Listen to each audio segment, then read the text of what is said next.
This is Coach O, and you are listening to my favorite radio show, Off the Bench with Jordy and T-Bob, right here on ESPN Baton Rouge, New Orleans, and Alexandria. Go Tigers. Been a hell of a long time since we've talked about a loss with LSU football in these airways. In fact, over 600 days. Tell the Truth Monday, I'd imagine, was a little different for the football squad 24 hours ago, and Competition Tuesday should ratchet up today on the Ponderosa. Coach Ed Orgeron is with us every Tuesday here on Off the Bench. We always appreciate the head coach's time. We dialed him up this morning on ESPN Baton Rouge, New Orleans, and Alexandria. Coach, good morning. Good morning, guys. Great to be on the show. Yes, sir. Tell us about Tell the Truth Monday. What was the message to the squad? Yeah. Hey, total truth. Hey, we got to coach better, make better adjustments during the football game, make better plans, put our players in better positions, and our players got to make plays. And it was a combination of both things. Give credit to Mississippi State. They had a good plan. They came and played. We got to play with more energy, more fire. Played the LSU standard performance, and we didn't. And that's all falls on me. We're going to get it fixed starting today, I promise you. So from an offensive and defensive perspective, like what was the truth of the game? What did y'all identify as kind of where things went so wrong? Well, first of all, especially on defense, the pass defense. I mean, there were too many mistakes, too many big plays, too many missed tackles, too many busts, too many guys running free. And that was a combination of a lot of things, and we just got to get that better. I thought on defense we rushed the passer well. But Ali played pretty well. A good player, Jabril Cox, scoring on defense is what we want to do, but we can't give up those big plays. On offense, 7 sacks, too much. Offensive line's got to do a better job of protecting. We got to make better decisions with the ball. Don't drop passes. We got to get our run game going. Coach, what was your evaluation in game of Bo Pelini's defense and the communication of you guys on the sideline on how that flowed? Yeah, I thought it was good. We had good preseason games. We did it. But, hey, we went in there. We were going to play man, and it didn't work. And that's the bottom line. And we played some zone. We could have played some more. We could have made some more adjustments. They had a good scheme. We had some new players out there, no excuses.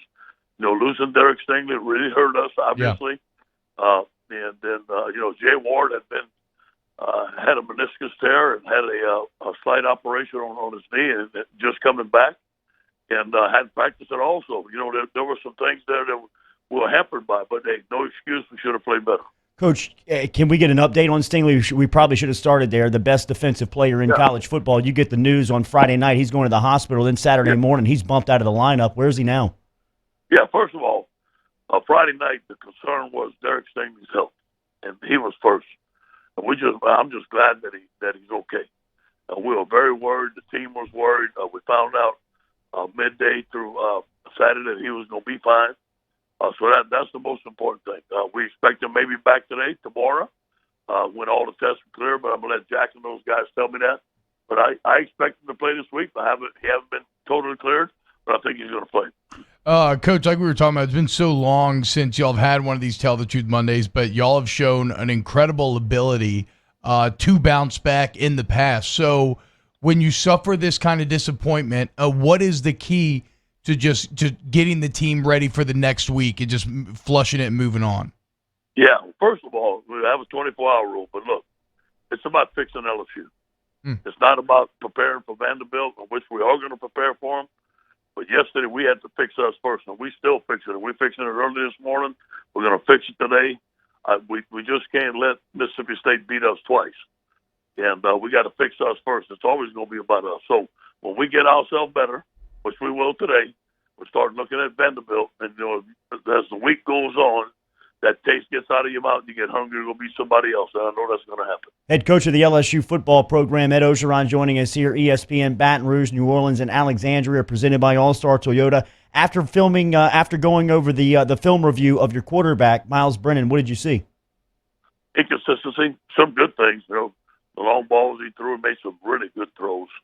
But you know what? He's got to get rid of the ball a little bit quicker. Got to make some better decisions in the pocket. But we got to protect him better too. It's a combination of a lot of things.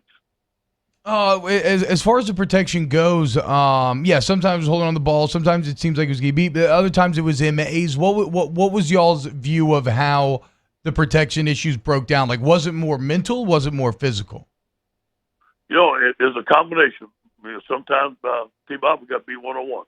Some guys, especially around the edge, I think we're a little bit slow in our drops. We're 1-2 and open. We wasn't kicking wide enough. We wasn't making contact and widening those defensive ends wide enough. Some of those defensive ends had some really good moves. They outworked us on the edge, which I don't like. Some of them were schemed. They'll run Bear Mike in the middle, especially coming up. We're going into score. We're in a hurry up. We're in Bear Mike up the middle. I know. Have the right protection on, and it got a sack, and it cost us. So it was a combination of a lot of things. So if there was a lot of good as well, though, and I want to talk about a couple guys. How about what you saw out of Jeray Jenkins, a name that probably on us we kind of ignored throughout the entire offseason? I was really surprised with not surprised, but really pleased with Jeray Jenkins' performance because of the way he practiced all fall camp. He seems like he catches every ball. He's a great young man, right there from junior. I thought he played very well. I mean, he made some key catches in the ball game for us. And then, even though the refs would not give my guy a holding call, you got to be hyped about what you saw out of Ali Gay off the edge. What is holding? Sheesh. My goodness. I mean, you get him around the neck, it doesn't matter if you hold your hands up. I don't know. We don't do parts of that. What did you think about your pass rusher, Coach? So I know that had to make you feel good. Outstanding, really. And I thought he had a dominant game. I thought he beat that tackle one-on-one when we had him outside on the edge. He had some great technique. He has those long arms. He affected the quarterback. He played the run game very well, had some batted balls. I think he's having an outstanding year for us. We talked about your running back room all offseason, and you've got talent dripping out of that room. One thing that surprised me on Saturday was to see Emery, to see Four running between the tackles. Is there a concerted effort to maybe work him into more of the game plan this week? Yeah, he's our he's the third down back. And he does very well for us. Obviously, Chris and Tyron are the big bulls. But I was pleased with John's short yardage running, man. It really helped us out. And, he got a lot of snaps, no fumbles. I was pleased the way our guys, Kevin did a good job of us protecting the football. I think we need to run the football more, be more creative in the run game. To put less pressure on the passing game. Yeah, John Quav inside of the Bayou Ford chat app ask Coach O. Coach, you've been talking about manufacturing your energy within the team the past couple of weeks. The few weeks in the NFL, it seems like Seattle is the best at manufacturing their own energy. Is it something that Pete Carroll is implementing, or is this more on personnel? I do believe we need to do a better job, and I need to do a better job. We were not fired up on Saturday as we usually are. Mississippi State was. So I addressed that to the team. I addressed that to the sideline. I addressed to everybody on the sideline. I think you're going to see a difference this week. Yeah, obviously, Coach, we're talking to LSU head football coach Ed Orgeron here and off the bench. Obviously, no one wants to lose, right? But in all things, there's opportunity to be found. Like, is this maybe what this team needed as sort of like a wake-up call? Like, look, it's a new year, the Natty's over, and you got to bring it every day. About 3 years ago, we lost to Troy, and it wasn't good. But it ended up being the best thing that happened around here for the coaches and for the players. It was a wake-up call. And hopefully this is a wake-up call for all of us. We get back to the fundamentals, get back to playing at the LSU standard performance, because that was not a LSU standard performance football team that night on last Saturday. So hopefully it's a wake-up call for us, and hopefully it can turn the mindset of our coaches and our team around, that we got to fight and scratch. We got to respect our opponent every game and be ready to play LSU standard performance. It looked like your left tackle, Dare Rosenthal, was shaken up in the fourth quarter. Is he good to go this week? He's questionable right now. I don't know. He's not going to practice today. We'll see it towards the end of the week. What about Vanderbilt, Coach? What do you make of the Commodores?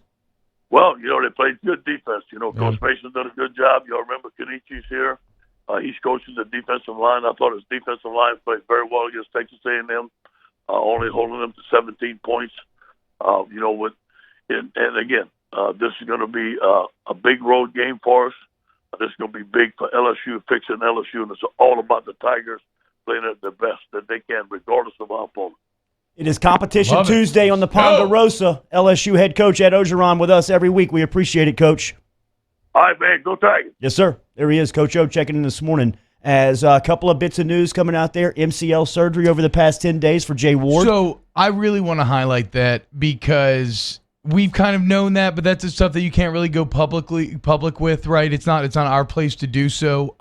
But I have been really feeling for Jay Ward since Saturday, because whatever, I approach most things from the player's perspective, right? But I've been through that exact situation where you're hurt and you technically can play, but ideally you don't have to play because you're hurt. So doesn't that make a lot of sense now? Yes. After watching him running a versus step behind. what we had been hearing about Ward. Sure. And that. So I guess it just sucks when you're in that position as a player because you are out there putting it all on the line for the team, right? You know that you're playing hurt. Mine was also a torn MCL.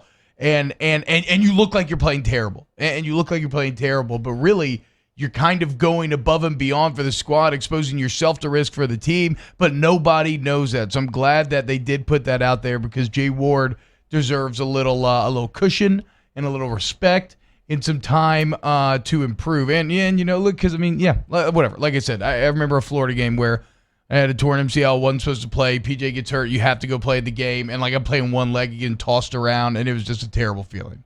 And Dare Rosenthal. You're going to have to dig into your depth on offensive line. That's a position going into the year that you knew you were limited and light at, and something that they wanted to make sure that they could try to stay healthy as long as possible. And after week one, Rosenthal looking for a possible backup, as Coach O gives a little insight there that he's not going to practice today. It's something that they're going to monitor this week, and it looks like it's probably going to be a game-time decision on a left tackle. I think you're looking at Cam Wire. I think that you're looking at Marcus Dumerville. I think Xavier Hill's name has come up a little bit. You're calling up Tristan Lee and being like, "Hey, Tristan, look, man. I mean, you come here. There's a path to the field. Make that commitment public, man." Close that hour one next.